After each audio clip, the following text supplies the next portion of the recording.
Chowmein. गांव में chowmein का चलन अभी अच्छे से नहीं आया था, लेकिन सुरेश शहर से चाउमीन बनाना सीख कर गांव में ठेला लगाता है। अरे ये केचुआ है क्या भैया? कैसे खाया जाता है? अरे नहीं नहीं, ये चाउमीन है। चाउमीन शहर में खाया जाता है। कितने की दे रहे हो सुरेश? 10 रुपए की प्लेट भरकर। तभी वहां शहर से पढ़ा एक लड़का आता है। जरा एक प्लेट चाउमीन तो देना। सुरेश उसे चाउमीन देता है। उसे चाउमीन खाता देख गांव वाले भी उससे चाउमीन ले लेते हैं और खाने लगते हैं। अरे वाह सुरेश भैया, कमाल की बनाए हो। 2 प्लेट मेरे बच्चों के लिए भी पैक कर दो। बस फिर क्या था, सुरेश का ठेला लगता है और चाउमीन खरीदने वालों की लाइन लग जाती है। तभी वहां से गांव का साहूकार होकर गुजरता है। और ये क्या भीड़ लगी है? लगता है झगड़ा हो गया है गांव में। चलूं मैं अभी तो मजे ले लूं। अरे कहाँ है, इतनी भीड़ लगी है यहाँ? लड़ाई हो गई है क्या? अरे साहूकार साहब, ना ना ना, कोई लड़ाई ना हुई है। ये तो सुरेश की दुकान है चाउमीन की। हम लोग चाउमीन खाने आए हैं, आप भी खाइए ना। साहूकार चाउमीन खाता है और सुरेश की तरफ देखता है, जो सारे दिन के पैसे गिन रहा होता है। अरे सुरेश, क्या लागत है इस काम की? अरे साहूकार जी, आप अब आए हैं तो ये पूरे 10,000 रुपए ले जाइए, जो पिछले साल शहर जाने से पहले आपसे लिए थे ना। लागत तो क्या कहे, जो आपने दिया था उसी में सीखा भी है और दुकान भी खोल ली। अरे पैसे इतने जल्दी क्या जरूरत थी? कैसे जरूरत नहीं थी साहूकार जी, इतना मोटा ब्याज कहाँ से भरते। साहूकार को अब सुरेश की दुकान को हड़पने की लालच आ जाती है। नाना करते ये सारे दिन में 500 रुपए कमा ही लेता है। अरे गांव में ये ऐसे ही कमाता रहा तो कहीं ब्याज का काम ना शुरू कर दे। अरे भैया, कोई ना कोई जुगाड़ तो करना पड़ेगा। अब साहूकार घर आ जाता है और अपनी बीवी को सारी बात बताता है। हाँ जी, ये तो मैंने भी सुना है कि सुरेश के हाथ की चाउमीन नहीं खाई तो कुछ नहीं खाया। अरे हाँ हाँ, सही ही कहते हैं। मैं भी खा कर ही आ रहा हूँ। अरे भाग्यवान है, कितना अच्छा हो ना अगर वो पैसा हम लोगों को मिल जाए। क्यों? हैं?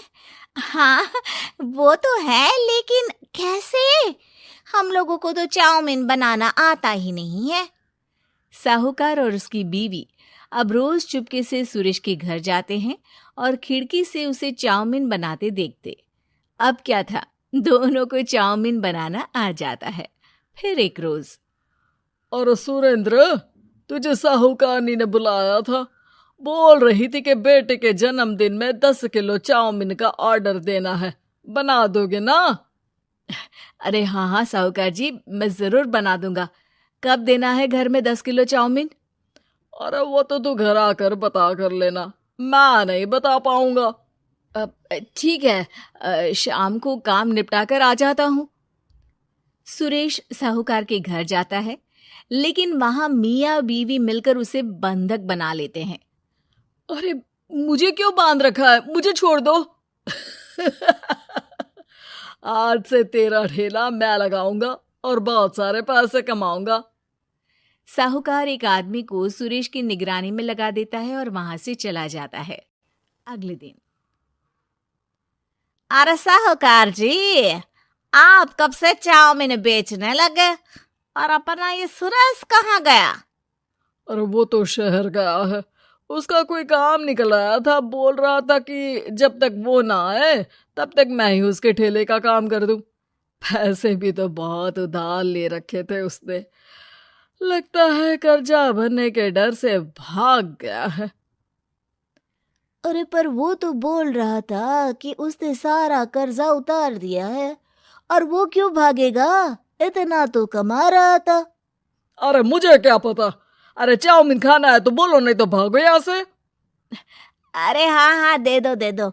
अब तो चाउमीन खाना पूरे गांव के लोगों के लिए आदत ही बन गया है।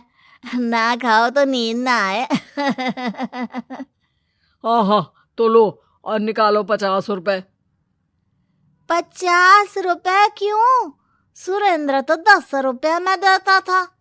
अरे वो पागल था, मैं थोड़ी ना हूं। गांव वाले जिनको चाउमीन की लत लग गई थी वो करते भी क्या, दे दो और ये लो 50 रुपए। लेकिन फिर साहूकार उन लोगों को प्लेट में थोड़ी सी चाउमीन रख देता है। अरे ये क्या, पैसे 5 गुना ज्यादा और चाउमीन बस इतनी सी। अरे साहूकार साहब, भगवान से तो डरो। बस फिर क्या था, साहूकार की मन मर्जी चलने लग जाती है और गांव वाले करते भी क्या। एक रोज मुझे तो लगता है कि सुरेश को साहूकार ने मार डाला होगा, क्योंकि उसका काम इतना अच्छा चल रहा था, फिर वो क्यों जाता, और वो भी साहूकार के हवाले दुकान करके। ना बाबा ना। अगले रोज भाग्यवान, देखो तो जरा, इस सुरेश भी ना कितना पागल था। जिस काम से वो ज्यादा पैसे बना सकता था उससे इतने कम पैसे छाप रहा था। 50 रुपए प्लेट में भी गांव वाले खूब खा रहे हैं चाउमीन। हाँ जी, और जितने में वो लोगों को 10 प्लेट खिलाता था। भर भर कर हम लोग उतने में 20 प्लेट बना रहे हैं। क्यों जी?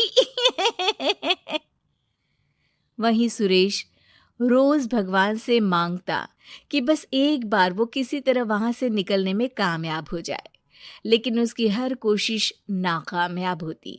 फिर एक दिन, अरे भाग्यवान, ऐसा कुछ करो कि चाउमीन बनाने का खर्चा आधा हो जाए, जिससे हम लोगों को और मुनाफा हो।